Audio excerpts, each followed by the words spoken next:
Our way of life is generally geared towards getting more. From asking for Christmas gifts as a child to having goals or ambitions as an adult, desires are at the foundation of how we've all grown to live. But desires are a double-edged sword. On one hand, they could motivate us and give us a sense of purpose, but on the other, they could distract and deceive us into living out a life that will never leave us fulfilled. So how should we approach desires? How do we know we have the right ones? And how do we make the most out of the ones we have? First off, let's talk about what I call the myth of future fulfillment. This is where we tell ourselves that once we get that thing we want, once we hit that target or accomplish that goal, I'll finally be happy. But unfortunately, that is a myth, and it's due to something called hedonic adaptation, which is a fancy way of saying that after a positive or negative event, we eventually return to our baseline happiness. In fact, there was a study that compared a man who had just gone blind to another who had recently won the lottery. And of course, at the start, the man who had lost his vision was quite discontent, while the other was on top of the world. But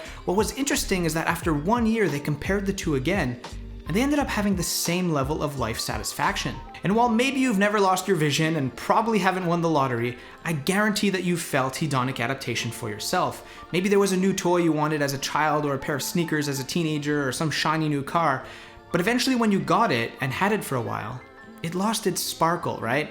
It just became normal, and then you probably shifted your focus onto something else. Epictetus once said, "People to whom such things are still denied come to imagine that everything good will be theirs if only they could acquire them. Then they get them, and their longing is unchanged, their anxiety is unchanged, their disgust is no less, and they still long for whatever is lacking. Freedom is not achieved by satisfying desire, but by eliminating it."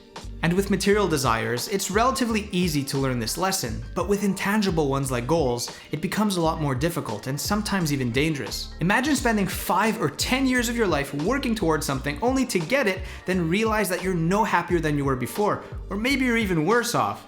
That's what happens when you follow through with desires that are not truly yours. So it's extremely important to differentiate between desires that are innate, that truly align with our personal values, and the ones that we've been influenced to want. See, humans are mimetic. We mimic each other, and when we see someone that we believe is of higher value, we tend to want what they have. But that just makes you feel inferior to those who have what you don't. And what they have is not necessarily what you truly need, and it's unlikely to be what will satisfy you in the long run. And sometimes it could be your parents who influence you to become a lawyer or a doctor. Other times it's media or culture that guide you down a path that's seen as valuable or high status, but it likely has nothing to do with what will make you happy. Not only does all this influence fill us with the wrong desires, it overcrowds our capacity. We can only accomplish so much.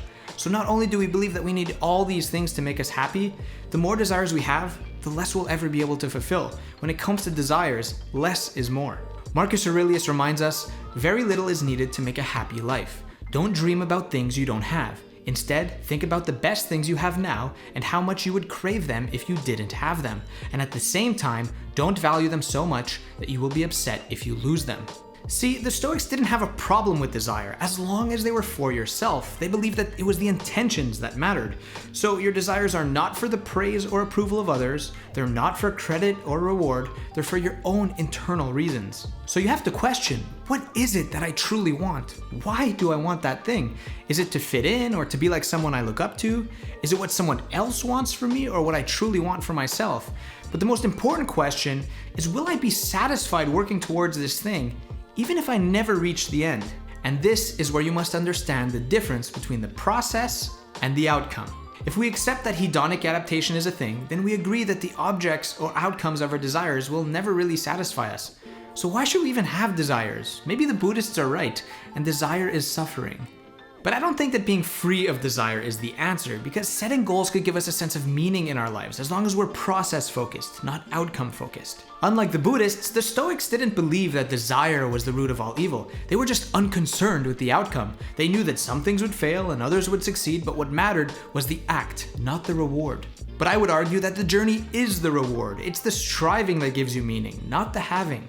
Jim Carrey once wrote, "I think everybody should get rich and famous and do everything they ever dreamed of so they can see that it's not the answer." And we've all met or heard of someone who was born into wealth and got anything and everything they wanted, only to remain miserable. And that's because they never had to work or struggle for it. They skipped the process and went straight to the outcome. But it's having to strive, be disciplined, and inch your way forward that gives you purpose. That's when desires are positive. That's when they'll bring you fulfillment. Not the shiny object at the end, not the title on a business card. and not the praise of others. So if you're unwilling to put up with the process to get or achieve something, you can guarantee that that thing is not what you're looking for. And if you'd like help determining what desires are truly yours and what you should focus on, then click this video here where I give you the one thing you need to think about to find that answer.